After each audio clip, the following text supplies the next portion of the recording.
depois de um pequeno intervalo, né, estamos retornando, né, e eu anuncio agora o processo de número 16367/2018, auto de infração 2018 15.520, recorrente Max Mix Comercial Limitada, recorrido Célula de Julgamento de Primeira Instância, conselheiro relator, doutor Henrique José Leal Gereissati.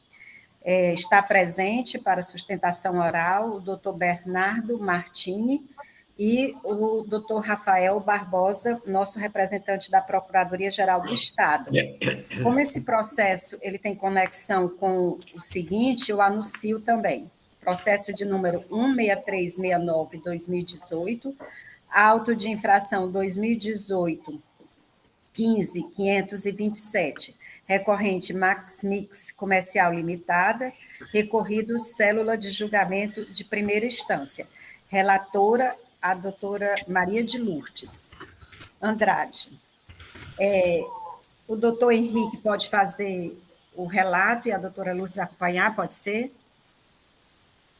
Pode sim, presidente. Pode, presidente, sem problemas. Obrigada. Então, com a palavra, o doutor Henrique. Obrigado, presidente. Primeiramente, gostaria de renovar aqui meus cumprimentos aos presentes, né, senhores e senhoras conselheiros, doutor Rafael aqui, nosso procurador, substituindo o doutor Biratã, doutora Silvana, doutor Bernardo, né. Presidente, como bem falado, esse processo também está relacionado com o processo seguinte, né, pois trata-se do mesmo levantamento, né, e acredito que a matéria que vai ser discutida aqui serve assim, para ser aproveitado nos dois processos, né? Dando início aqui o nosso breve relato. O presente processo trata da acusação de omissão de entradas de mercadorias decorrente de levantamento quantitativo de estoques. Segundo o relato do auto de infração, após realizar levantamento quantitativo da movimentação dos estoques de mercadorias através do programa Access, verificou-se que o autuado omitiu entradas de mercadorias no exercício de 2014 no valor de R$ 16.562,45 e no exercício de 2015 no valor de R$ 2.284.419,52, tendo infringido o artigo 127 do Decreto 24569/97, com penalidade prevista no artigo 123.3s da Lei 12.670/96, alterado pela Lei 16.258 de 2017, resultando na cobrança de multa no valor de R$ 690.294,60. O contribuinte foi intimado no decorrer da ação fiscal, conforme termo de intimação número 2018, para apresentar justificativa quanto à informação transmitida na escrituração fiscal digital de fevereiro de 2015, em que foi registrado o valor zerado para o estoque final de 2014. Decorrido o prazo da intimação sem qualquer justificativa, nem apresentação de um novo inventário final para o exercício 2014, a ação foi concluída com base no estoque zerado e informado. Aqui, presidente, é bom deixar claro que o início da atividade dessa empresa se deu no exercício de 2014, se eu não me engano, em setembro, né? Então, a empresa começou suas atividades em setembro e informou o estoque do final do ano como sendo zerado, né? Até seria interessante até ler aqui a intimação, porque o fiscal, o auditor aqui, foi bem diligente nesse caso e dando toda a condição para a empresa corrigir essa informação, até porque não faz muito sentido, né? Você tem uma empresa comercial, eu acho que essa loja, inclusive, é uma loja de shopping, né? E chega no último dia do ano, ela simplesmente apresenta estoque zero, né? Não, assim, não existe isso, você vender tudo, fechar as portas e no outro dia começar de novo, né? Mas, vendo isso, o auditor intimou a empresa, e eu vou só ler um pouquinho da intimação, que diz o seguinte: a pronunciar-se acerca do inventário de 31/12/2014, informado no SPED com o valor zero. Caso o inventário informado esteja incorreto, apresentar o inventário correto. Ou seja, foi dada, inclusive, a oportunidade, depois de iniciar a ação fiscal, para apresentar esse novo inventário, mas a empresa realmente não fez. Em sua impugnação, a defesa reconhece a informação equivocada transmitida na FD, o estoque zerado, né? E reconhece também que não se manifestou sobre a intimação de número 2018, 11.789. Contudo, apesar de não ter entregue a informação correta em tempo hábil, apresenta em sua defesa cópia do livro de registro de inventário, onde se verifica o valor lançado de R$ 1.282.382,50 a título de inventário final no exercício de 2014. E que esta informação, por si só, já seria suficiente para desconstituir o presente auto de infração, como também o auto de infração 2018-15.527, que é o auto de infração relatado pela doutora Maria de Lourdes, né, em que ele foi imputada a infração relativa à omissão de saídas. Entende que ambas as infrações estão umbilicalmente relacionadas, eis que se baseiam no mesmo levantamento quantitativo de estoques equivocados que considerou o estoque final de 2014 zerado. Aqui só para a gente entender um pouco, né, no momento que eu coloco o estoque zerado no final do ano, né, com relação à omissão de entradas, eu não vou ter problema, né? Mas, no primeiro momento, você vai gerar um débito de omissão de saídas, que deve ter sido exatamente o que aconteceu com o auto da doutora Maria de Lourdes. Já no exercício seguinte, como eu parti do estoque inicial zerado, eu vou ter uma omissão de entrada grande e uma omissão de saída da doutora Maria de Lourdes menor, né? Então, esses autos são realmente relacionados, né? Defende ainda que a autoridade fiscal deixou de efetuar o agrupamento de mercadorias semelhantes, elencando alguns exemplos onde afirma se tratarem da mesma mercadoria. E aqui ele dá um exemplo de um cobertor de casal, né, que tem a mesma descrição, muda só o final, né, alguma referência, mas que tem códigos diferentes. E se ele, no momento que ele junta os dois, você tem uma omissão de entrada de um lado e uma omissão de saída do outro, se fizer esse agrupamento, essa infração desaparece, no caso, né, no exemplo que foi colocado aqui. Questiona o caráter confiscatório da multa por entender se esta desproporcional e descabida, ao ser aplicada sobre o valor da operação e que o simples descumprimento de uma obrigação acessória não gera prejuízo ao Estado. Ao analisar o presente processo, o julgador de primeira instância chancela todo o procedimento adotado pela autoridade fiscal, entendendo não ser cabível a apresentação de novo inventário após o início da ação fiscal, embora tal prerrogativa tenha sido disponibilizada pela autoridade fiscal por ocasião do termo de intimação 2018, 11.789. Quanto ao agrupamento dos produtos semelhantes, verificou-se que a auditoria em nenhum momento utilizou-se da digitação de dados e que todo o trabalho foi elaborado com base nas informações fornecidas pela empresa via escrituração fiscal digital. Por último, afasta o caráter confiscatório da multa, decidindo pela procedência do lançamento tributário. A defesa interpõe recurso tempestivo, onde ratifica e reforça os argumentos apresentados em sua impugnação, principalmente quanto à apresentação de novo inventário final de 2014, entendendo que no processo administrativo deve prevalecer a verdade material. Defende a existência de perdas no processo de comercialização que ocasionam quebras de estoque, furtos, extravios e erros administrativos, e que isso não foi considerado pela autoridade fiscal. Ao final, requer a conversão do julgamento em perícia, apresentando diversos quesitos. Ele traz aqui, com relação a perdas, né, entendo eu, até já adiantando aqui, que isso não se aplica por omissão de entrada, né? Você pode até pensar isso com omissão de saída. Mas no comércio, normalmente, você tem os procedimentos, né, legais, né, de escrituração, de emissão de nota fiscal, exatamente para poder, digamos assim, tratar desse assunto, né? Normalmente se tira a nota fiscal como perdas, né, para dar baixa nesse estoque, mas isso também não foi feito. Parecer da assessoria processual tributária rebate os argumentos apresentados no recurso e sugere a confirmação da decisão de primeira instância. Senhora presidente, seria esse o breve relato aqui, deixando a oportunidade aqui para o doutor Rafael e o doutor Bernardo se manifestarem aqui sobre os recursos e o parecer da assessoria processual tributária. Seria esse o breve relato, senhora presidente. Obrigada, doutor Henrique. Agora eu passo a palavra à doutora Lourdes para que ela possa fazer as observações do processo dela. Obrigada, presidente. Renovo meu bom dia a todos os senhores. Apenas destacando que, como se trata de omissão de saída, os artigos apontados como infringidos, além do 127, o artigo 176-A do Decreto 24.569/97. E a penalidade sugerida foi o artigo 123, inciso 3, a linha B, item 1.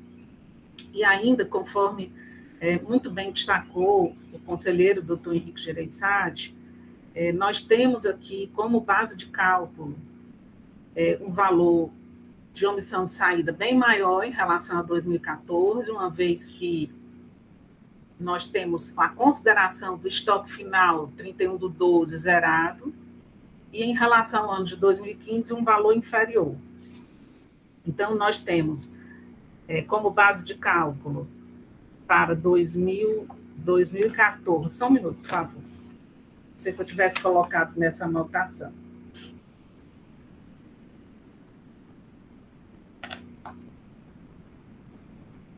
R$1.320.552,42 em relação ao ano de 2014, essa foi a base de cálculo apurada, e em relação ao ano de 2015, R$32.820,88. As demais observações já relatadas pelo doutor Henrique se aplicam ao processo que está sob minha relatoria. Obrigada, presidente. Obrigada, doutora Lourdes. Com a palavra, o nosso procurador, doutor Rafael. Presidente, renovo os cumprimentos à secretária, nobres conselheiros, e ao novo patrono da recorrente, doutor Bernardo, meus cumprimentos, bom dia. Presidente, são 2 autos de infração, um de omissão de entradas e outro de omissão de saídas. Em um, a empresa foi acusada de deixar de emitir documento fiscal de saída em algumas operações, nos anos de 2014 e 2015, ou de receber produtos, mercadorias, sem o respectivo documento fiscal. A metodologia adotada foi a do levantamento quantitativo de estoque, pautado nas informações que foram prestadas pelo próprio autuado, com base no seu inventário inicial, suas aquisições, estoque final e as saídas. O que o autuado traz na sua defesa, presidente, o primeiro ponto seria a ausência de provas da infração. Segundo ele, se trata de uma mera presunção. Ou seja, ao meu sentir, ele questiona a metodologia que foi adotada, que no sentido da defesa, ela não possui serventia para dar suporte à acusação que foi estampada no auto de infração.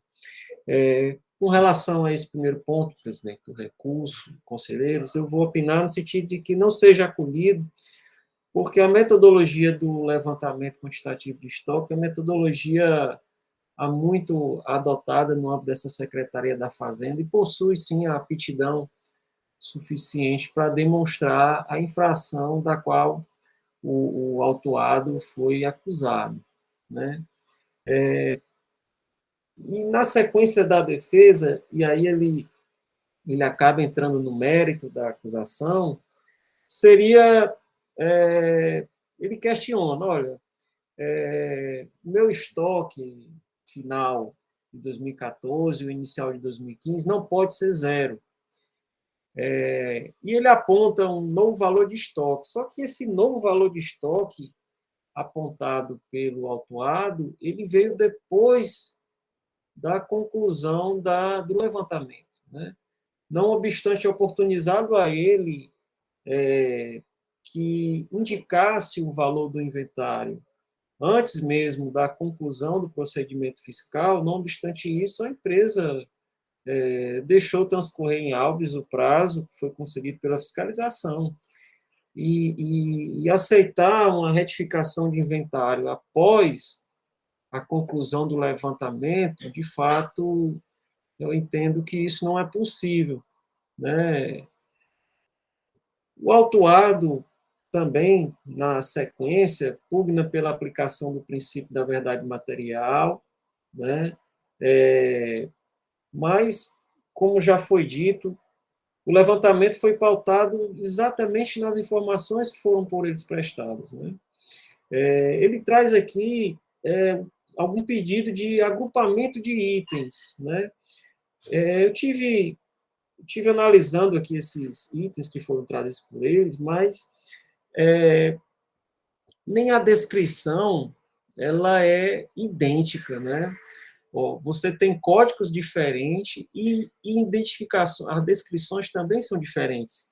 Elas se diferenciam no final por alguma diferença de qualidade ou uma diferença até mesmo de item, porque a defesa ela não trouxe elementos para identificar que realmente existe essa relação de identidade dos itens que ele traz como sendo itens idênticos, né? Porque, primeiramente, além de codificar de modo diferente internamente, a empresa também, quando tenta mostrar essa relação de identidade dos itens, esses itens, as descrições, elas não guardam também uma relação de identidade como quer trazer a empresa, né, o autuado, né? Eu, identificando aqui alguns itens, né, eu estive vendo aqui, esse item, por exemplo, você tem aqui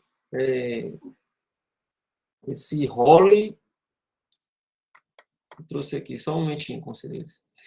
Ele trouxe aqui role champanheira 4L, que ele diz que supostamente é idêntico. Aí ele traz outro, role porta-cápsulas. Eu não enxergo identidade aqui entre esses dois itens, por exemplo, né? Tem outros itens aqui que ele traz que cobertor de casal.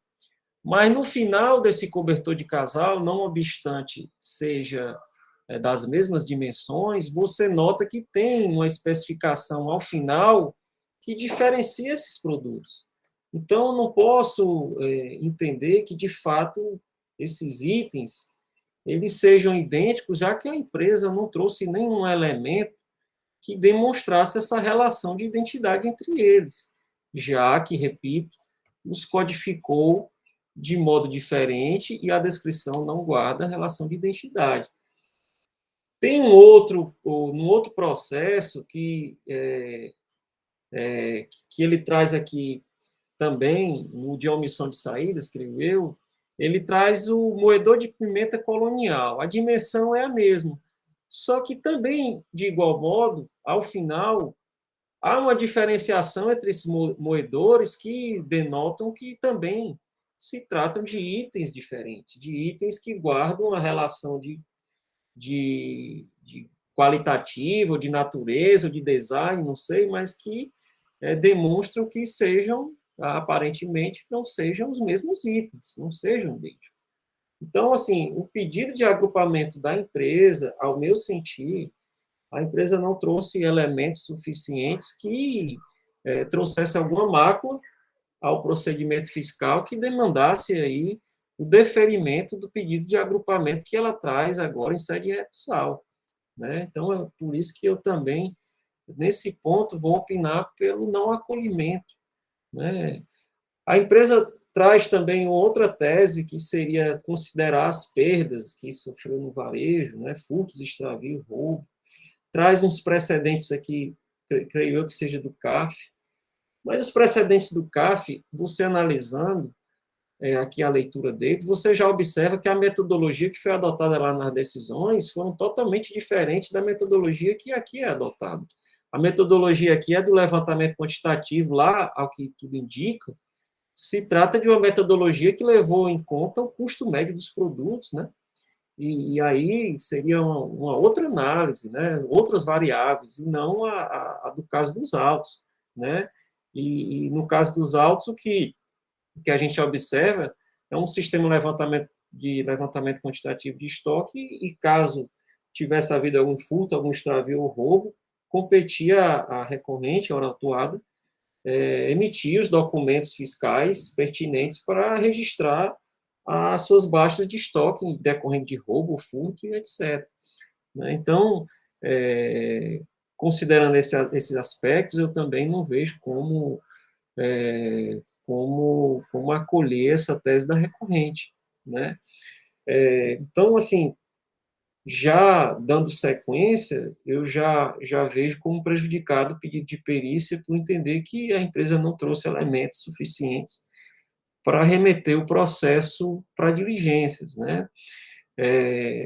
ela traz o livro de registro de inventário, mas o que deve ser analisado é se esse livro de registro de inventário ele se restringe a um mero controle interno da empresa ou se, de fato, ele possui a chancela da Secretaria da Fazenda para viabilizar que levemos em consideração esse livro como elemento de prova para fins de retificar o inventário a essa altura do procedimento, né?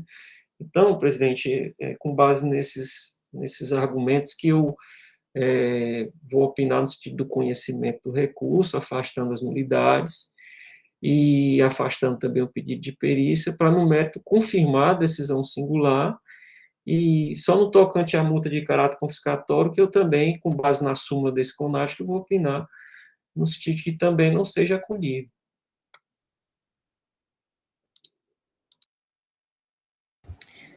Obrigada, doutor Rafael. Com a palavra agora o doutor Bernardo Mardini. Bom, em primeiro lugar, eu gostaria de cumprimentar a todos os julgadores, que eu faço no nome da senhora Maria Elineide Souza, que está presidindo essa sessão. Sempre um grande aprendizado e uma satisfação poder participar de sessões aqui no CONAT. Queria também cumprimentar o nobre representante da Fazenda Estadual, doutor Rafael Barbosa. Me parece que acho que é a primeira vez que nós estamos compartilhando uma sessão, já participei de algumas com o doutor Ubiratã, mas acho que com o doutor Rafael é a primeira vez, e sempre são muito esclarecedoras, muito agregadoras às considerações da Procuradoria também. E eu acho que, assim, nesse caso aqui, só para esclarecer um ponto, em nenhuma forma a parte entende que o levantamento quantitativo de estoque ele seja um método ilegítimo. É um método completamente legítimo, inclusive é utilizado em diversos outros estados da federação, então, em nenhum momento se pretende alegar uma espécie de nulidade nesse tipo de método, porque ele é sim válido, é aplicável, é utilizado, então nós não temos nenhuma resignação quanto a isso.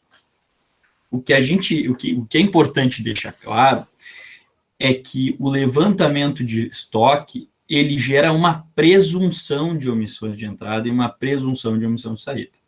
Ele acaba pegando um marco temporal, o estoque da entrada, né, do início do período, e o estoque final do mesmo período, compara as informações e acaba gerando uma presunção que, se não for elidida pela parte, ela acaba se confirmando como uma hipótese ou de omissão de saída ou de omissão de entrada. Então, o que a gente tem aqui é uma autuação com base numa presunção legítima da fiscalização, mas que ela permite, sim, ser infirmada por provas, e essa presunção, ela admite prova em contrário. Então, acho que esse é um ponto que a gente gostaria de deixar muito claro no início, porque, acho que, como o próprio doutor Henrique colocou na sua explanação em relação ao caso, é uma loja de um shopping, é uma loja, a Maximix, o nome fantasia dela é Kamikado, é a loja que vende utensílios domésticos dentro do shopping Rio Mar, em Fortaleza. Então,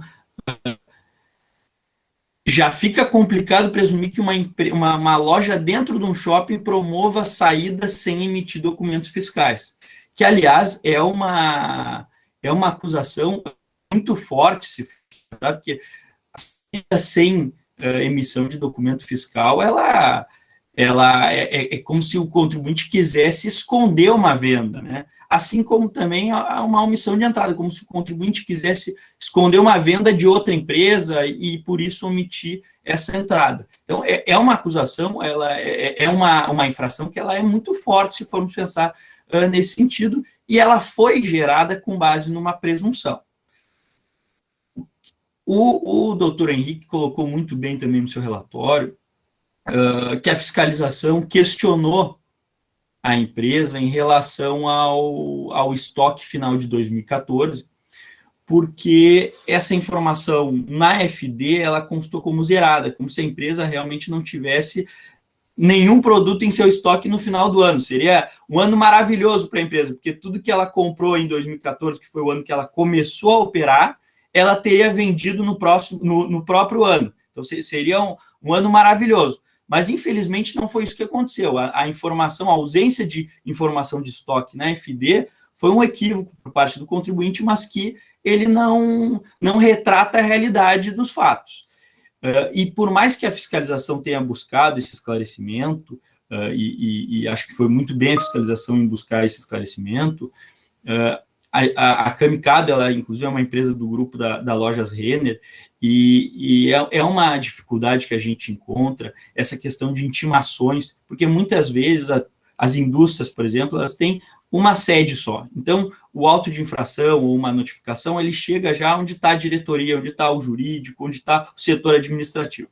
No caso de uma empresa comercial como a Maxmix, que tem estabelecimentos em todos os estados do Brasil, assim como a Lojas Renner, tem às vezes acontece isso de a notificação, o auto que chega no estabelecimento não ser recepcionado pelo funcionário que estava lá naquele dia, ele não encaminha para o setor administrativo. Então, a empresa não respondeu essa intimação porque ela acabou não tendo esse conhecimento interno. Mas o que é importante deixar claro é que em nenhum momento essa ausência de resposta pode ser considerada uma preclusão no direito da empresa de comprovar que o seu estoque em 2014 ele não estava zerado. E mais, talvez seria o caso do fiscal ter autuado a empresa por embaraço da ação fiscal, ou por não apresentação de documentos solicitados na ação fiscal, que certamente tem previsão na legislação cearense, e ter considerado, ao invés do período de 1 ano para 2015, 3 meses para 2014, ele poderia ter considerado 1 ano e 3 meses e ter considerado as omissões de entrada e omissões de saídas no período total. Se isso fosse efetuado, a gente teria uma redução enorme na autuação fiscal, que nas 2 autuações fiscais agora tratadas, porque efetivamente essa informação zerada de estoque no final de 2014, início de 2015, acabou gerando essa distorção na realidade da empresa. É como se ela, em 2014, no final do ano, não tivesse nada no estoque, em 2015 começasse com nada. Isso não é uma realidade. Então, essa não informação no momento da fiscalização, a nosso juízo, em nenhum momento ela pode gerar uma preclusão no direito de defesa, porque esse ponto é fulcral para o caso. Sem dúvida alguma, o item mais importante para a gente considerar, e volto a dizer, por que é 1 ano e não 11 meses que é feito o levantamento? Por que não é feito esse levantamento de estoque a cada 6 meses? É um período que foi definido, mas que, nesse caso, a empresa estava operando 2 meses e meio, 3 meses e meio antes do fim do ano de 2015. Poderia muito bem o fiscal ter analisado em conjunto os 2 anos, isso por si só já reduziria de forma grandiosa a autuação fiscal. Então, acho que esse é o primeiro ponto que a gente gostaria de trazer, e por isso que se pediu lá na própria impugnação e no recurso a diligência, a conversão em diligência desse caso, porque na autuação fiscal, na decisão de primeira instância, o julgador entendeu como se houvesse uma preclusão a respeito dessa prova. E quando a gente sabe que efetivamente isso sequer é realidade. Acho que ficou muito claro até na consideração do doutor Henrique, é inimaginável que o estoque dessa empresa, ao final de 2014, no início de 2015, estivesse zerado. É simplesmente inimaginável. E em relação às demais teses, então acho que esse é o primeiro ponto aí da diligência, que seria fundamental, né? Esclarecer a questão do inventário, e por isso que a empresa trouxe o seu livro de registro de inventário. Ela trouxe esse livro onde consta os itens que tinha ao final de 2014 e o valor final de 1.300.000, para demonstrar que esse dado ele é fundamental para a análise desse caso. Isso não foi considerado, não foi feito nenhuma diligência, embora o fiscal, na hora de lavrar o auto, ele foi diligente e buscou isso, mas por conta do não recebimento no setor correto, a loja não mandou isso para o setor administrativo, a empresa não pôde apresentar isso naquele momento. Mas isso não pode ser, de maneira alguma, um fator preclusivo para fazer essa prova. Esse eu acho que é o ponto que a gente gostaria de reforçar quanto a isso.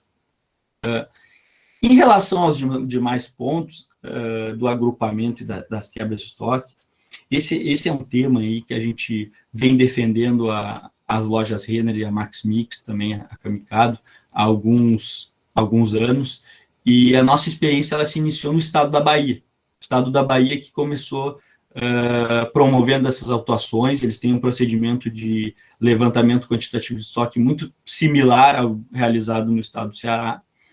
Acho que no estado do Ceará, a primeira autuação sobre isso que a gente está defendendo aqui no CONAT é essa, inclusive. Então, são mais recentes. E no estado da Bahia, isso está sendo, já é mais antigo, a ponto de que, no ano passado, foi editada uma regulamentação interna para a própria Cefaz baiana,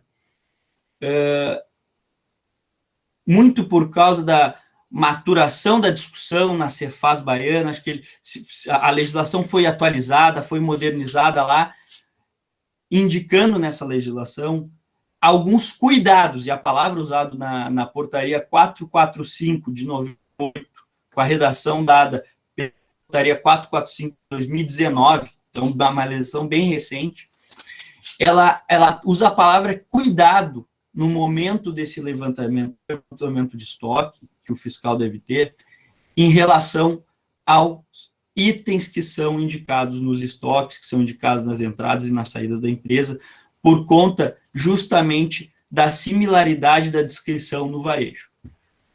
A gente está falando de uma loja que ela vende utensílios domésticos, né, utensílios para casa. Então, no momento da venda, muitas vezes, na hora de passar o código de barra, passar a mercadoria, muitas vezes o caixa acaba passando essa mercadoria ou registrando essa mercadoria num item muito similar. Então, a gente tem, por exemplo, colher de chá e colher de café. Na hora que o caixa pega essa mercadoria para passar, ele muitas vezes acaba incorrendo nesse erro, nesse equívoco. E tem, inclusive, itens muito mais, com uma descrição muito mais próxima, itens com a descrição muito grande. Então, tem itens que é boneco de neve para casa, e aí o item de baixo é boneca de neve para casa. No momento de uma rapidez para fazer uma venda, para promover esse pagamento na hora do caixa, muitas vezes acaba se apontando o item, que é uma descrição muito similar. E é por isso que a gente trouxe aqui essa recomposição a partir de uma planilha elaborada pela própria empresa, com base na planilha elaborada pelo fisco, indicando diversos itens que têm a sua descrição muito parecida, descrição similar, e que, se formos analisar, num dos itens houve 3 omissões de entrada e no outro item houve 3 omissões de saída. Por quê? Porque, na realidade, não houve omissão de entrada nem omissão de saída. O fato é que, por conta dessa similaridade na descrição, no momento do registro da mercadoria, da baixa da mercadoria no estoque, da venda da mercadoria, foi alocada a um item com a descrição muito similar. E a gente tem casos aqui que a descrição tem 5, 6 palavras idênticas, e a última palavra é uma letra A, uma letra B, uma letra A, que é uma mudança que muitas vezes a pessoa que está promovendo essa saída, talvez ela nem tenha a capacidade de identificar aquilo naquele momento, porque a gente está falando aqui que são mais de 3.000 itens diferentes, 4.000 itens diferentes para casa, itens que muitas vezes são muito similares.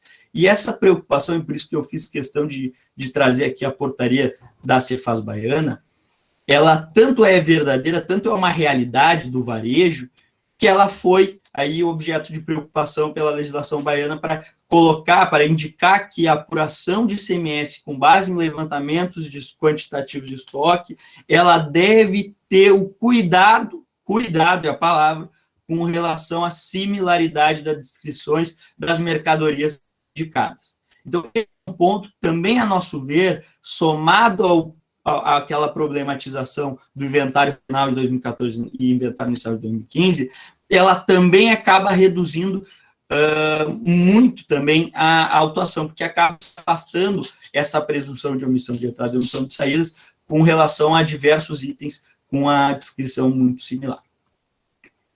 E o último ponto com relação às quebras, ele é um ponto que também ele é uma realidade no varejo, é uma realidade por força de extravios, por força de perdas, furtos, roubos, às vezes um erro técnico, né? O doutor Henrique comentou que não vislumbrava tanto uma quebra de estoque em relação à omissão de entrada, mas é um equívoco administrativo na baixa dessa mercadoria, isso acaba se mantendo para uma omissão de entrada. Então, também acontece isso, embora muito mais na saída por conta de furtos, extravios, que é uma realidade das lojas varejistas, né?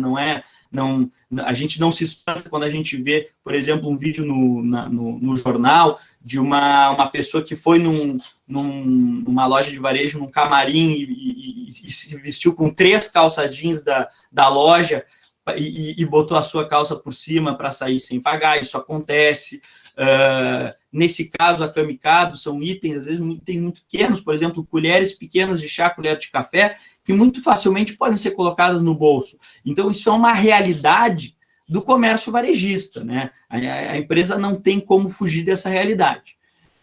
E o que a gente coloca ali da Receita Federal, doutor Rafael, que a gente indicou na nossa manifestação, é que isso é considerado pela empresa na hora dela estabelecer o seu preço da venda, né? Quando a gente vai um estabelecimento estabelecer o preço da venda de uma colher de chá, por exemplo, ela vai pensar nos tributos que são incidentes, no valor que ela pagou para o fornecedor, vai pensar nos custos que ela tem com funcionário, com aluguel, e um dos custos que entra aí também é o custo em relação às quebras de estoque que ela acaba tendo com esse produto. Então, se é um produto que ele sofre mais quebras de estoque, o valor vai aumentar um pouco para que esse furto, essa quebra de estoque, esse extravio, esse erro técnico, ele seja repassado ao consumidor e não seja a empresa onerada com isso, que é uma realidade do varejo. E isso, inclusive, também foi uma preocupação dessa portaria do Estado da Bahia, que eu acabei de referir, portaria 445, de 98, com redação da portaria 445 de 2019, que ela traz que sempre que for feita uma autuação de uma empresa varejista com base em levantamento quantitativo de estoque, deverão ser considerados a título de roubo, extravio, quebras, um percentual específico para cada espécie de comércio varejista. Então, a gente tem aqui comércio varejista de supermercado, tem que considerar uma redução na atuação de 2,5% por conta dessas quebras inerentes a essa operação. No estado da Bahia, no varejista de artigos esportivos, 1,80%. Então, tem uma série de percentuais que demonstram a realidade disso, que é um ponto que tem que ser considerado aí nessa autuação também, porque muitas das quebras, muitas dessas omissões que são apontadas no levantamento de estoque, elas decorrem dessa quebra usual, dessa quebra inerente à atividade das empresas, especialmente do ramo varejista. Então, esse é um ponto, e aí a gente, inclusive, traz um breve estudo no recurso voluntário, com alguns percentuais que tiveram nos anos anteriores, né? Em 2012 a gente trouxe, no ramo do varejo. Então, em 2012, por exemplo, a média foi de 1,83% de quebras, de perdas no ramo do varejo, perdas que são consideradas normais, que são consideradas para o aumento do preço em relação ao custo de aquisição da mercadoria, e por conta disso também deve ser considerado nessa autuação, no momento da realização de uma diligência, para que se aproxime efetivamente ao que, se existir, houve de omissões de entrada e saída, porque com 3 itens que a gente tem aqui, esses 3 três alegações, 3 motivos, a gente, sem a menor sombra de dúvida, acaba por, se não desconstituir por inteiro o crédito tributário lançado nesse caso, acaba por reduzir ele substancialmente. Então, acho que é um caso bem interessante sobre um tema aí que, pelo menos aqui da nossa parte, é a primeira oportunidade que a gente está tendo de vir aqui no CONAT, e que a gente, ao final, entende que deve ser feita a conversão de diligência, né? Deve ser promovida a conversão de diligência desse processo para que se considere efetivamente esses pontos aqui que afastam a presunção gerada pelo levantamento quantitativo de estoque, que é absolutamente legítimo por parte do fiscal ter utilizado esse método. Isso, em nenhum momento, é uma resignação da nossa parte. Se, ao final, afastadas esses pontos, houver alguma omissão, essa omissão, ela efetivamente deve ser cobrada. Mas, com essas considerações aqui, nós temos convicção de que, ao menos, uma redução muito significativa da autuação ela irá ocorrer. Então, acho que são esses pontos que a gente gostaria de colocar. Eu acho que, especialmente, também reforçando aí que poderia muito bem o auditor fiscal ter cobrado uma multa por ausência de apresentação de documentos, não apresentação de documentos solicitados na fiscalização, e ter considerado o período inteiro, que seria mais 2, 3 meses do que o levantamento de 2015, tudo de uma maneira global, que isso seria, se chegaria, se efetivamente houvesse alguma omissão, se chegaria a esse resultado de uma forma possível, plenamente possível, e que por conta desse problema aí com o inventário final, dessa não informação na FD, acaba gerando uma presunção que ela totalmente, eu acho que o próprio doutor Henrique deixou muito claro isso também, questão lógica, é impossível que a empresa tenha chegado no final de 2014 sem nada no seu estoque, tenha começado o ano de 2015 sem nada no seu estoque. E se a gente for analisar os 2 levantamentos quantitativos em conjunto, 2014 e 2015, a gente vê que há totalmente uma coerência, uma correlação com os lançamentos, né? As saídas de 2015 mais o inventário de 2015, elas demonstram, menos as saídas de 2014, elas demonstram que tudo que não tinha saído em 2014 estava lá. Então, não foi omissão de saídas.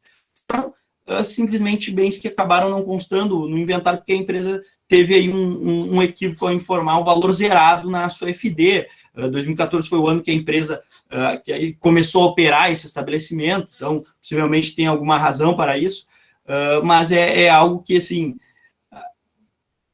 a gente pode não saber afirmar aqui exatamente qual que é o valor, se tem um valor de omissão de entrada e omissão de saída, mas a gente pode muito facilmente observar e falar que é impossível que o estoque final de 2015, estoque final de 2014, estoque inicial de 2015 fosse zerado. Isso é completamente descartado, então é fundamental essa diligência para apurar isso aí.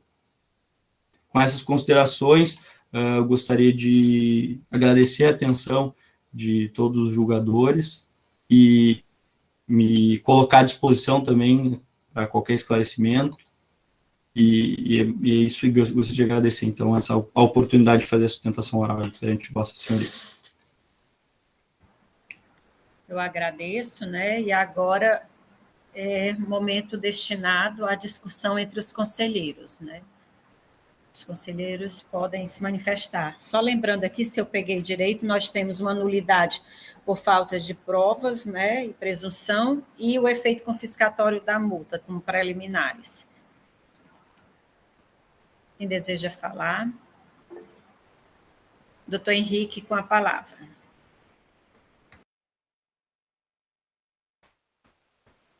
O senhor está sem som. Estão me ouvindo agora? Presidente, eu me recordo que esse conselho já decidiu aqui em caso similar, me recordo, acho que era uma loja de varejo também, e que a gente enfrentou esse problema, né?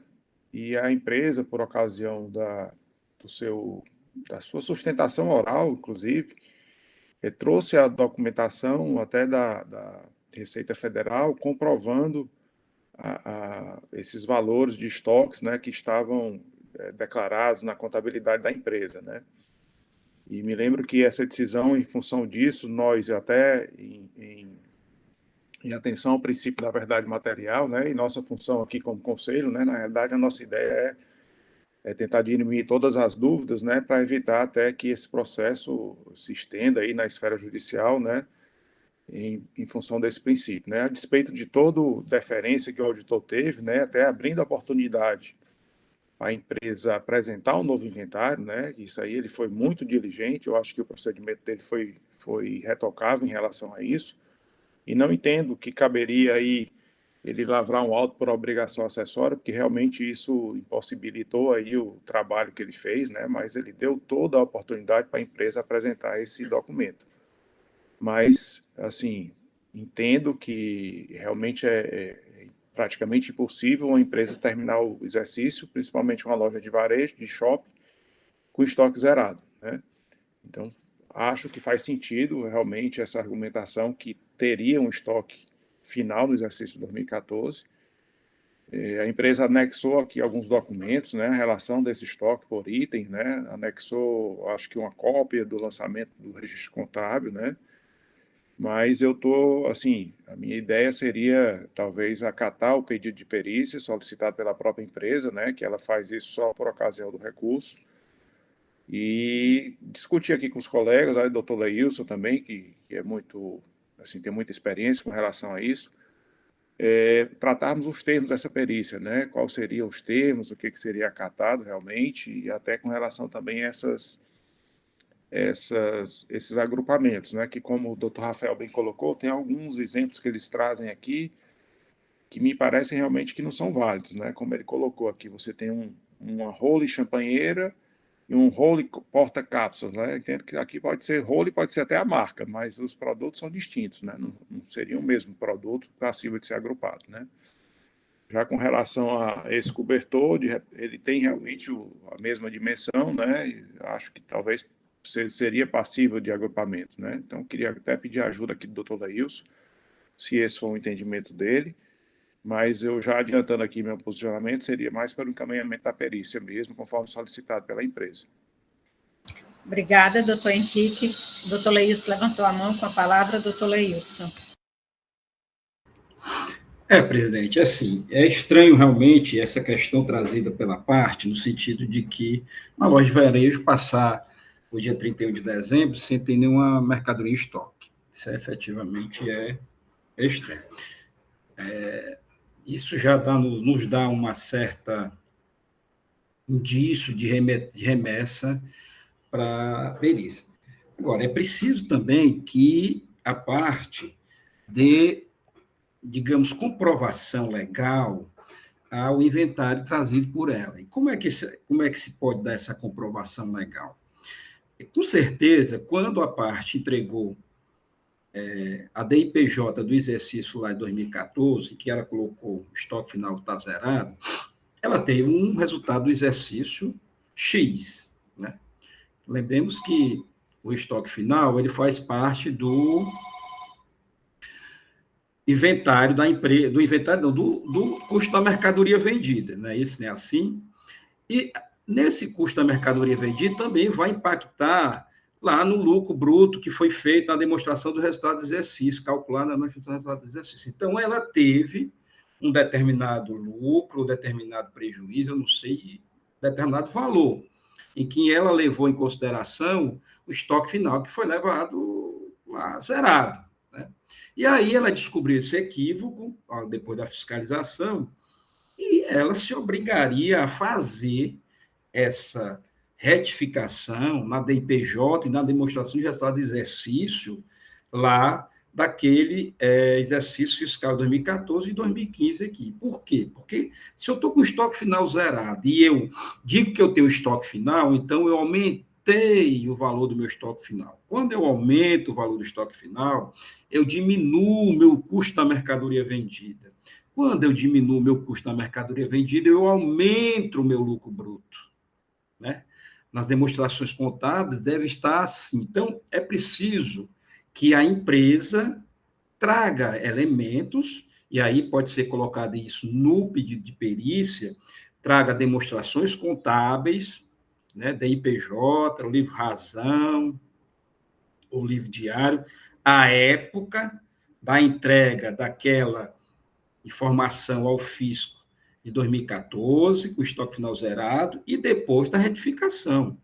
Porque nós precisamos que esse inventário que está sendo informado pela empresa tenha substância legal, tenha comprovação. Não basta a parte só trazer uma planilha de inventário nesse sentido. É preciso que ela demonstre cabalmente o que se equivocou, e esse equívoco resultou, inclusive, em alterações do seu resultado de exercício, em alteração do seu custo da mercadoria vendida, no exercício como um todo, e nas demonstrações no balanço patrimonial, se a empresa publicar balanço patrimonial de forma separada por filial, né? Mas, se não, a demonstração de resultado de exercício é da IPJ daquela filial. A época com o estoque zerado e a época com o estoque foi apresentado aí no grau de recurso e na impugnação. Que é para os valores, embora que da IPJ não vá ter quantidades, mas ela vai ter valores. E esses valores têm que ser ipsilitris, tem que ser igual ao valor que está na DIPJ que foi retificada. Então, esse é o primeiro aspecto que eu acho que na perícia tem que ser levado em consideração. Se não trazido esses elementos, aí a empresa não comprovou que existia inventário. Já ocorreu casos aqui em que a empresa reconheceu mesmo aqui, advogado e contador, dizendo que estava zerado mesmo, nesta Câmara aqui. Acho que foi neste ano ou foi no ano passado. E que ele disse que estava zerado. Não, passou zerado mesmo. Nós não tínhamos lá. Couro, se não me engano, não lembro mais. Ou seja, é absolutamente estranho? É. Mas a próprio contador da empresa e a próprio advogado disseram, não, realmente estava zerado mesmo.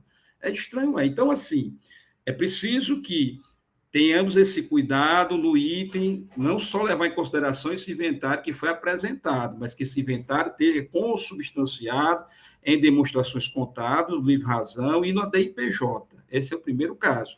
Da época que estava zerado e depois que foi apresentado os valores aqui de inventário. Bom, o segundo caso, que é o caso das junções, me parece que aqui a gente já resolveu isso com muita tranquilidade também, que é verificar mesmo a NCM. Se é mesmo NCM, e aí com o subcódigo da NCM, até não é só o código matriz da NCM, mas toda a codificação da NCM, porque quando você diz que teve aí, como a empresa nos trouxe, dois semelhantes casos, né? Mas lá no final você tem uma determinada extensão a mais, um AC, se não me engano, o outro foi IFL. A empresa fez aquilo ali, não fez aquilo de graça. Quando ela codificou os seus produtos que deram entrada, ela o fez daquela forma porque ela sabia que tratava-se de mesma mercadoria, o mesmo notebook, mais um notebook que é diferenciado de outro notebook. Esse notebook, ele tem, sei lá, 164, o outro tem 328, ou seja, quando ela codifica diferente é porque tem alguma razão de ser. Então, não dá para você fazer junções se são de NCMs diferentes. Então, eu acho que essa questão de se mandar para a perícia para verificar as aglutinações, desde que possua a mesma descrição e NCM. Então, esse é o cuidado que nós devemos ter também. Meia descrição e NCM, né? Esse é o segundo aspecto. O terceiro aspecto, que também gostaria de levar em consideração, e aí já não... Isso não tem que ser objeto da perícia, isso tem que ser rejeitado, na minha opinião, que é o argumento trazido pela empresa, da questão das quebras. Ora, a questão das quebras, seja por furto, seja por vencimento de validade, seja por quebra mesmo, caiu, danificou o produto, que seja lá, é preciso que a empresa dê baixa do seu estoque. E a empresa dá baixa do seu estoque, emitindo uma nota fiscal dela, para ela mesma, escriturando essa nota fiscal na saída, somente na saída, porque ela já escriturou a da entrada, na saída, dando baixa nesse produto, na saída, e ir estornando o crédito dessa mercadoria quando deu entrada. Porque se ela não fizer isso, ela ficou com crédito indevido na sua escrita fiscal. Se apropriou de uma mercadoria que não foi revendida por algum motivo, porque foi furtada, porque teve seu prazo de validade vencido, que seja, e aí ela ficou com aquele crédito. Na verdade, ela tem que estornar aquele crédito e tem que dar baixa no seu estoque. São dois procedimentos, dar baixa no seu estoque. Senão aquela mercadoria vai continuar configurada lá no estoque da empresa. Se ela não dá baixa documentalmente, inclusive contabilmente, vai ficar considerando como aquela mercadoria está em estoque. Então, esse argumento que a parte trouxe, ele não deva ser considerado. Eu acho que deve ser já rejeitado de pronto aqui por nós. Então, presidente, eu acho que eu também sou favorável à questão da perícia, tá? Mas, assim, tem a questão da multa, que a gente já sabe que a gente não pode adentrar nessa questão da multa confiscatória, com base no artigo 48, parágrafo 4º, se não me engano, parágrafo 2º, acho que parágrafo 2º, né, que isso é controle indevido de constitucionalidade, tem uma súmula, a súmula 11, que foi aprovada nesse sentido, então a gente deve afastar também essa preliminar de nulidade da multa confiscatória, e também a preliminar de nulidade da presunção, porque se nós estamos remetendo à perícia, primeiro porque a gente não sabe se esses argumentos trazidos pela parte vão ilidir o auto de infração. Então, ele passaria de presunção para ter liquidez e certeza, até que se prove o contrário. Né? Se a parte está pedindo perícia, que nem a parte tem também certeza e liquidez de que o auto de infração é totalmente improcedente, está entendendo? Ou seja, então, e as decisões reiteradas desse contencioso, no sentido de se aproveitar, de se tornar legítimo a forma como esse tipo de procedimento fiscal é feito, como no Brasil todo, como foi bem alentado, então já afasta também essa questão da presunção.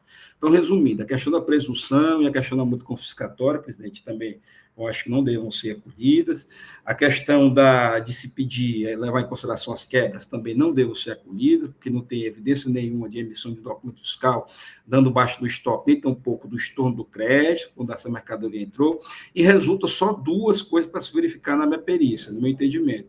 Primeiro, a questão de se esse inventário que foi trazido pela parte, ela tem suporte contábil, como eu disse. Se tem suporte contábil, existe uma DIPJ que é igual aos valores apresentados aqui no inventário trazido pela parte. A parte trouxe também o seu livro, razão, da época da retificação, onde tem lá o inventário, o valor, trouxe o diário do dia 31/12, no diário tem lá no seu estoque todas as mercadorias que estão estocadas, né, depois que foi feita essa retificação. Então, trazendo essas comprovações contábeis da IPJ, aí sim se pode pedir que se utilize no levantamento, a ser verificado na perícia, os inventários trazidos pela parte. Esse é o primeiro dado. E o segundo dado, questão das aglutinações e junções, é de que se tiver descrição semelhante, e mesmo em NCM, né? Não esqueçamos o NCM, porque a questão da codificação, quem o faz é a empresa, né? O caixa, ele passa o leitor ali no código de barra, o que está no código de barra é o caixa. Quando muito o que o caixa pode fazer é uma digitação errada, mas isso é muito raro, decorrência de casos, pelo menos assim, que faz supermercado, verifica o que acular, alguma coisa que não dá para ser passado no leitor, ótimo que você vai lá e digita a codificação. Então, é nesse sentido, presidente, que eu também seria favorável à perícia. Obrigada, doutor Leilson. Doutora Lourdes também levantou a mão com a palavra. Doutora Lourdes. Obrigada, doutora. Como já ressaltaram muito bem, doutor Leilson e doutor Henrique, a questão da presunção, de fato, não merece ser acolhida. As quebras, né? O período que a empresa escolhe, se mensal, se anual, quebras existem, quebras têm que ter tratamento fiscal e contábil, como bem ressaltou, doutor Leilson. O que me chamou a atenção, doutor Leilson, é que nos documentos que eu vi aqui, me parece que seriam relatórios que a empresa apresentou, inclusive o livro Registro de Inventário, de um sistema integrado. E aí, quando o senhor pontuou corretamente a existência de livro-razão da época da retificação, eu fiquei em dúvida se a empresa, de fato, retificou essa informação fiscal. Dos relatórios que eu vi, essa retificação, não sei se ela existiu, mas entendo plausível, entendo razoável que uma empresa de varejo, do porte da autuada, é impossível que a gente imagine que ela não tinha qualquer estoque, né? E, necessariamente, se tinha, isso tem que ser traduzido, tem que estar realmente suportado por documentação contábil, que também não foi apresentada, mas que pode ser oportunizada a apresentação por ocasião da perícia. Em síntese, eu estou aqui concordando com meus colegas, doutores Leilson e doutor Henrique, com relação à necessidade de que se faça, sim, uma diligência pericial e de que a empresa definitivamente comprove contabilmente a existência desses estoques, né, os valores desses estoques em 31/12/2014. E também me parece que a gente, como já sinalizado, até não me recordo agora se foi o doutor Henrique ou o doutor Leilson, e nas peças recursal e impugnatória, nós não teríamos, provavelmente, uma improcedência na sua totalidade. Talvez existam, sim, diferença de omissão de saída. Não sei se de omissões de entrada, mas de omissões de saída. Isso é possível pelo que a gente já analisou. Mas era apenas, presidente, para deixar claro que meu entendimento, já antecipo, acompanho o raciocínio, o convencimento já expostos pelos conselheiros, doutor Leilson e doutor Henrique. Obrigada. Obrigada, doutora Lourdes. Pergunto se mais alguém deseja se manifestar. Não havendo, né? A gente coloca e vota. Presidente. Não. Pois não, doutor Rafael. Presidente, considerando os debates e os reparos que foram realizados pelos conselheiros, no que se refere à limitação do pedido de perícia, eu também me retrato e vou opinar também no sentido de que o feito seja baixado em diligência para maiores esclarecimentos, considerando a realidade e a verdade material. Obrigada, doutor Rafael. Então, passamos à votação da questão das nulidades, né? Seria a nulidade por falta de prova e presunção e o efeito confiscatório da multa. Vamos votar primeiro a nulidade, depois o efeito confiscatório da multa. Como vota o doutor Henrique? Presidente, eu entendo por afastar a presunção, afirmando que o processo está totalmente instruído, né, com relação às provas e a metodologia já é, por deveras, assim, utilizada na casa e a empresa teve total condição, inclusive, de se defender com as provas que foram apresentadas aqui no processo. Obrigada, doutor Henrique. Como vota a doutora Lourdes no processo dela, que aí vota conjunto, depois eu retomo. Isso, do mesmo modo que o doutor Henrique, presidente. Obrigada, doutora Lourdes. Aí, seguindo a ordem sequencial, depois do doutor Henrique, doutor Leilson.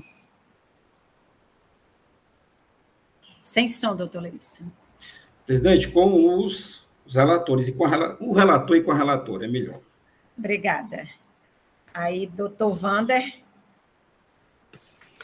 Acompanho o relator e a relatora, senhora presidente. Doutora Jusileide. Acompanho o relator e a relatora, senhora presidente. Doutora Lúcia. Acompanho o relator e a relatora, senhora presidente. Então, por unanimidade de votos, a segunda Câmara do Conselho de Recurso Tributário afasta a nulidade por falta de prova e presunção, considerando que o método é válido e as provas se encontram nos autos. Com relação ao efeito confiscatório da multa, como vota o doutor Henrique? Presidente, também afasto por entender que não nos cabe tratar dessa matéria, né? E como o doutor Leilson bem falou, já tem uma súmula recente, né, que trata desse assunto, né, no CONAT. Doutora Lourdes? Do mesmo modo, presidente, não podemos apreciar a matéria.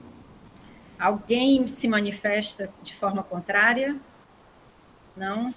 Então, por unanimidade de votos, a segunda Câmara do Conselho de Recurso Tributário afasta o efeito confiscatório da multa, com base no artigo 48, parágrafo 2º da Lei 15.614/2014, súmula 11 do CONAT. Agora, eu fiquei numa dúvida se a gente vota essa questão das quebras, seria uma votação, ou se seria já o mérito. Acho que é mérito, né? Acho que é mérito, sim. É mérito, né? Então, passamos para o pedido de diligência. Como vota o doutor Henrique?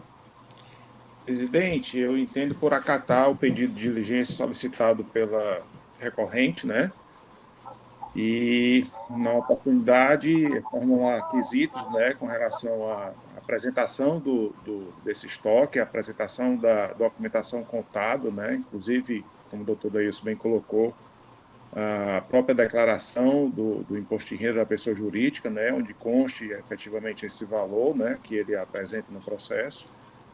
E, com base nisso, vencida essa fase, essa etapa, né, que seja feito um novo levantamento com relação a essas operações, novo levantamento de estoque.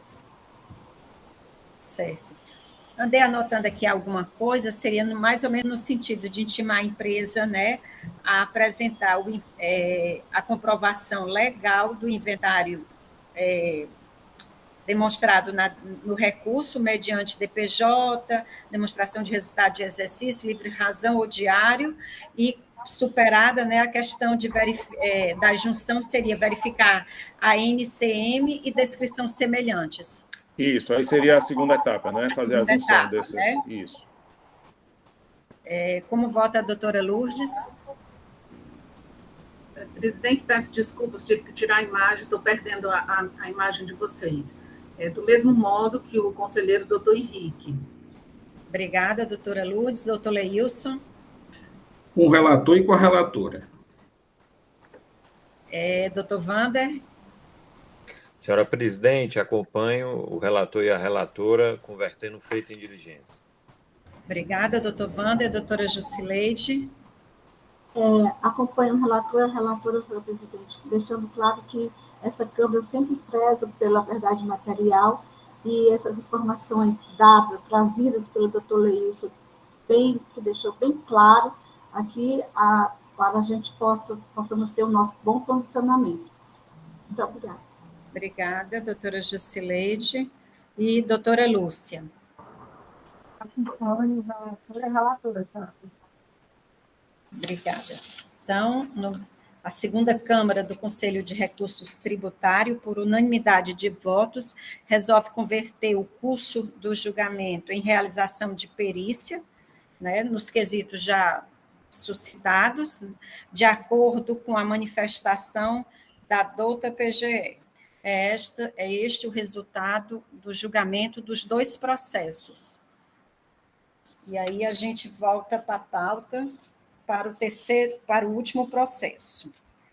Anuncio o processo de número 6.400/2018, auto de infração 2018-15-535, recorrente Max Mix Comercial Limitada, recorrido célula de julgamento de primeira instância, relator o conselheiro Dr. Wander Araújo de Magalhães Uchoa, continua conosco o doutor Bernardo Martini e o doutor Rafael Barbosa, o procurador do Estado. Com a palavra, doutor Rafael. Desculpa, doutor Wander, desculpa. Bom dia, senhora presidente. Obrigado pela palavra. Passo ao relato do processo. O nosso processo, ele diz respeito à falta de escrituração de operações de entrada de mercadorias nos exercícios de 2014 e 2015. O relato do autuante foi deixar de escriturar no livro fiscal próprio, inclusive na modalidade eletrônica, documento fiscal relativo à operação de entradas de mercadorias. O contribuinte deixou de escriturar no LRE notas fiscais de aquisição nos exercícios de 2014 e 2015, nos valores respectivos de R$ 329.340,38 e R$ 1.688.041,64. Apontou a infringência ao artigo 276-G, inciso 1, do Decreto 24.569 e impôs a penalidade preceituada no artigo 123-3G da Lei 2.670. O demonstrativo do crédito tributário resultou numa multa de valor de R$ 201.738,19. Segundo informações complementares, foi realizada a auditoria fiscal referente ao período 2014-2015 junto ao contribuinte Maxmix. A acusação, ela se trata de descumprimento da obrigatoriedade de lançar no livro registro de entradas de mercadorias as notas fiscais de aquisição referente aos exercícios já informados, dados estes que foram enviados pelo laboratório fiscal. O agente autuante expediu o termo de intimação, comunicando ao contribuinte da existência de notas fiscais eletrônicas de entradas que não foram lançadas no livro de registro. Na oportunidade, disponibilizou ao contribuinte a planilha contendo a relação das referidas notas eletrônicas, para que a empresa comprovasse a transmissão via EFD. Decorrido o prazo do termo de intimação, o contribuinte não se manifestou. Assim, a autoridade fiscal concluiu que o contribuinte deixou de escriturar de setembro de 2014 a dezembro de 2015 as informações relativas às notas fiscais de entradas de mercadorias referidas na planilha que consta dos autos. A hora recorrente, ela apresentou tempestiva impugnação ao auto, folhas 24 a 32, alegando que, muito embora seja a escrituração de documento fiscal no livro de registro de entradas uma obrigação acessória, o fato é que nenhum prejuízo ao fisco decorreu à sua suposta ausência, tratando-se de ínfima infração na qual deve ser reduzido o percentual da multa isolada aplicada, considerando a irrazoabilidade e desproporcionalidade da multa. Neste sentido, colacionou decisões de tribunais superiores de julgamentos acerca da razoabilidade e da proporcionalidade de multa por descumprimento de obrigação acessória. As folhas 86 a 90, a julgadora de primeira instância decidiu pela procedência da acusação fiscal. Discordando da decisão de primeira instância, a empresa apresentou o recurso ordinário, que está nas folhas 100 a 106 verso, alegando as mesmas razões da impugnação e acrescentando o pedido para reenquadramento da penalidade aplicada para a prevista no artigo 123.8L da Lei 2.670. O processo é encaminhado para a célula de assessoria processual tributária, que, em seu parecer de número 107/2021, manifesta-se pelo conhecimento do recurso ordinário para negar-lhe provimento, a fim de que seja mantida a decisão singular de procedência do auto de infração. O processo, então, vem a essa colenda segunda Câmara para julgamento. É esse o breve relatório, senhora presidente. Obrigada, doutor Wander. Com a palavra, doutor Rafael. Obrigado, presidente. Renovo meus cumprimentos a todos, conselheiros, secretário, nobre patrão da recorrente. Processo, de fato, presidente, é deixar de escriturar no fiscal próprio de entrada, né?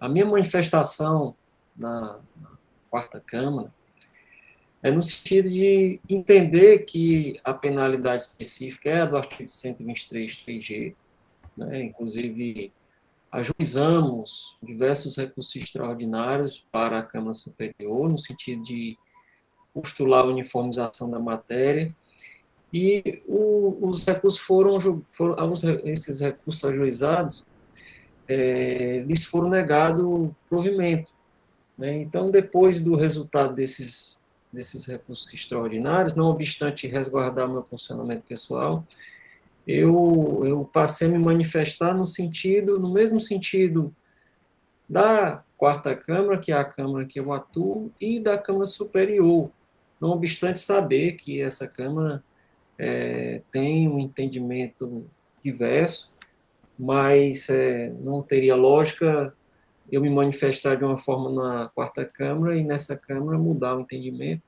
Então, é por isso que eu vou opinar no sentido de que seja promovido o reenquadramento da penalidade conforme a pretensão recursal, né, afastando a alegação de caráter confiscatório da multa em razão da impossibilidade de realização de controle de constitucionalidade por parte desse Conselho, com fundamento na súmula que já foi aprovada, presidente. Obrigada, doutor Rafael. E agora passa a palavra ao doutor Bernardo. Muito obrigado pela palavra. Eu gostaria de renovar também meus cumprimentos a todos. E, efetivamente, o presente caso ele trata de não escrituração de documentos de entrada.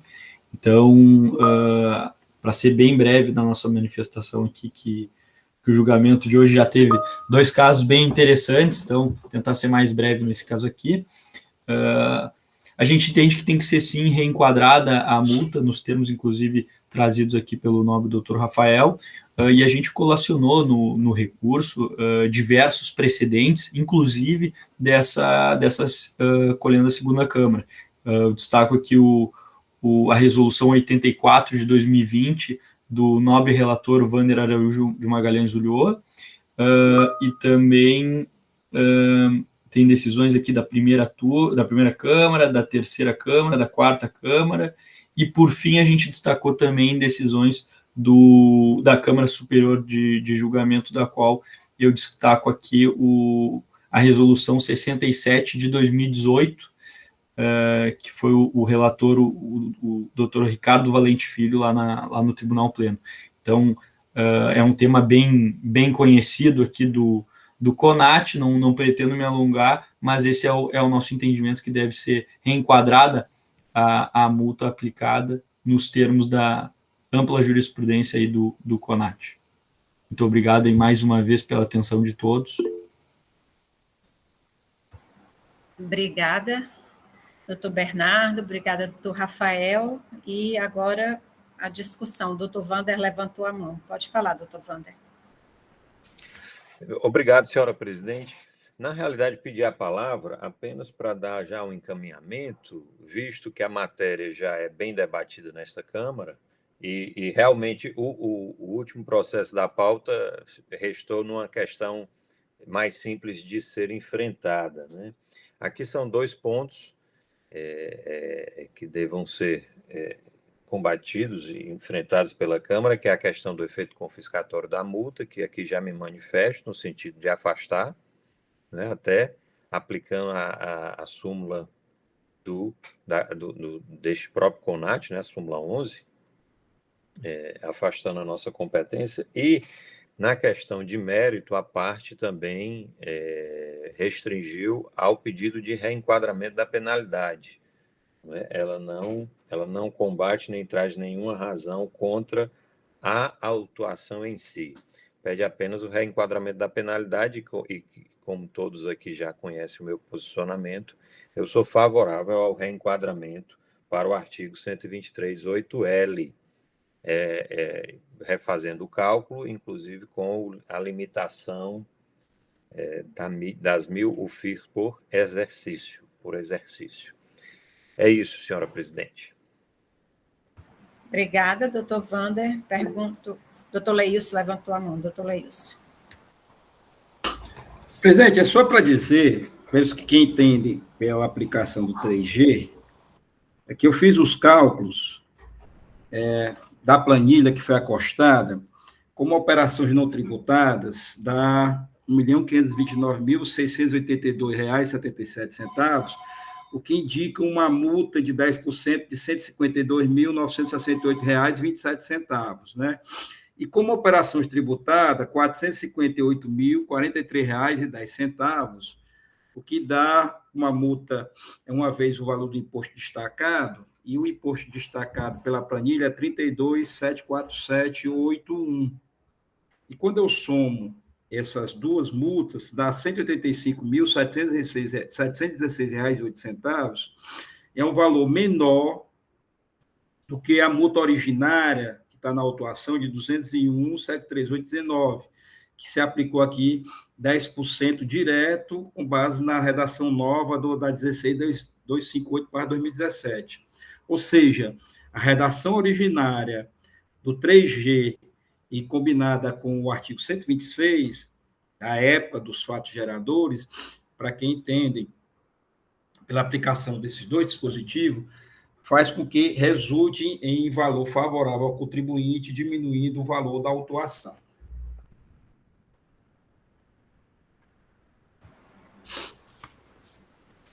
Obrigada, doutor Leilson. Aí seria uma parcial procedência, né? Também. Mais alguém deseja manifestar-se?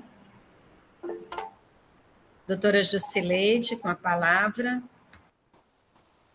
Renovando meu bom dia a todos. Eu quero só salientar que, observando, eu não vou falar com relação ao requadramento da multa, mas observando a questão da falta de escritura fiscal nas entradas de mercadoria, a gente se reporta que houve uma omissão de entrada lá no processo anterior, né, o processo de 2018-155-20.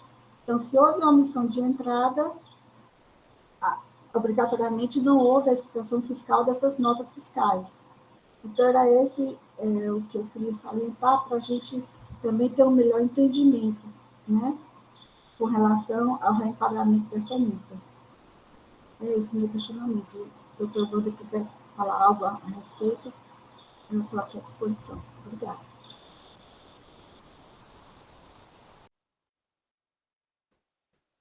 Doutor Wander, deseja falar alguma coisa acerca do questionamento da doutora Jusileide? Pois não, senhora presidente. Eu confesso assim, que eu não entendi, digamos, perfeitamente a colocação, mas vou tentar esclarecer. O processo aqui, ele trata-se, sim, somente, única e exclusivamente de falta de escrituração das notas de entrada, e ele prevê apenas a imposição de multa, de penalidade. Aqui nós não estamos falando de imposto, aqui não há cobrança de imposto, a cobrança do imposto ficou realmente restrita aos processos já numerados, os processos anteriores. Aqui, o processo ele é delimitado única e exclusivamente em relação à imposição da sanção pela falta de escrituração, doutora Jusileide. Obrigada, doutor Wander. Doutora Jusileide, resolveu? Obrigada, resolvi. Eu queria só falar que eu não estou falando em relação à punição, estou falando em relação a se houve omissão de entrada no processo anterior, como é que essas notas poderiam ser escrituradas? Aí a escrituração fiscal não aconteceu no processo posterior, porque essas notas de 2014 também não estavam apresentadas na entrada de mercadoria. Entendeu? As notas fiscais de entrada não foram apresentadas. Se elas não foram apresentadas, elas não foram escrituradas. Eu queria fazer essa junção de ideias. Somente isso. Ok? Obrigada, doutora Jusileide. Mais algum questionamento? Ou podemos passar para a votação? O silêncio entendo como sim. Né? Então, com relação ao efeito confiscatório da multa, como volta o doutor Wander? Senhora presidente, eu afasto esse pedido aplicando o artigo da nossa própria lei, né? O artigo 48 da nossa lei e a súmula 11 do CONAT. Obrigada, doutor Wander. Alguma manifestação contrária? Não? Então, por unanimidade de votos, a segunda Câmara do Conselho de Recurso Tributário afasta o pedido de efeito confiscatório da multa com base no artigo 48, parágrafo 2º da Lei 15.614, súmula 1, e a manifestação oral do representante da douta Procuradoria-Geral do Estado. No mérito, como vota o doutor Wander? Senhora presidente, eu voto por conhecer do recurso ordinário e dar-lhe parcial provimento, votando pelo reenquadramento da penalidade para do artigo 123, inciso 8, a linha L. É como voto. Obrigada, doutor Wander. Doutora Jusileide? O meu voto é com o relator, pensando sempre que sobre a questão de ser o mais benéfico para o contribuinte. Obrigada. Doutora Lourdes? Acompanho o presidente. Perdão, presidente, acompanho o relator. Obrigada, doutora Lourdes. Doutora Lúcia Muniz? Acompanho o relator, senhora presidente. Obrigada, doutora Lúcia. Doutor Henrique? Presidente, com a devida venha a todos os conselheiros que já votaram anteriormente a mim, eu volto por divergir dos votos dos demais, né, no sentido de enquadrar no 123.3G, né, e com a observação que o doutor Leilson fez, né, com a redação original à época dos fatos geradores, né, então seria pela parcial procedência, né, porque tem operações tributadas e não tributadas. Então, me acosto a que o doutor Leilson colocou aqui, que acredito que seja, inclusive, o voto dele nesse sentido. Por ser essa penalidade ou específica ao fato, né? Obrigada, doutor Henrique. Desculpa, com a palavra, doutor Leilson. Presidente, com a venha dos meus queridos colegas, minhas queridas colegas, que são muito mesmo queridos, né, querido procurador, mas eu vou manter ainda meu voto no 123.3G, na forma como o doutor Henrique também professou. Então, eu vou ser vencido juntamente com o doutor Henrique nessa votação. Obrigada, doutor Leilson. Então, anuncio o resultado do julgamento. A segunda Câmara do Conselho de Recursos Tributário, por maioria de votos, resolve dar parcial provimento ao recurso ordinário, em razão do reenquadramento da penalidade para o artigo 123, 8L da Lei 12.670/96, nos termos do voto do conselheiro relator e de acordo com a manifestação oral do representante da douta Procuradoria-Geral do Estado. Foram votos vencidos os conselheiros Leilson Oliveira Cunha e Henrique José Leal Gereissati, que se manifestaram pela parcial procedência, entretanto, com a aplicação do artigo 123, 3G da Lei 12.670/96, na sua redação originária para as operações tributadas e para as operações não tributadas, o artigo 123, 3G, combinado com o artigo 126 da mesma lei. Este é o resultado do processo. Bom, encerramos, né, os processos para votação. Em assuntos gerais, alguém tem alguma manifestação, alguma coisa que queira colocar? Presidente, só da satisfação em ter conversado com o doutor Biratã e saber que ele está muito bem de saúde, que daqui a pouco ele estará com a gente. Então, é sempre motivo de satisfação de todos nós, um colega nosso, uma pessoa querida nossa, né? Recupera a sua saúde plena, né? E ele fez aquela cirurgia, agora está de vento e pouca, tem mais 100 anos pela frente. Obrigada pela notícia, doutor Leilson. Hoje mesmo estávamos falando sobre ele, né? Notícia boa é sempre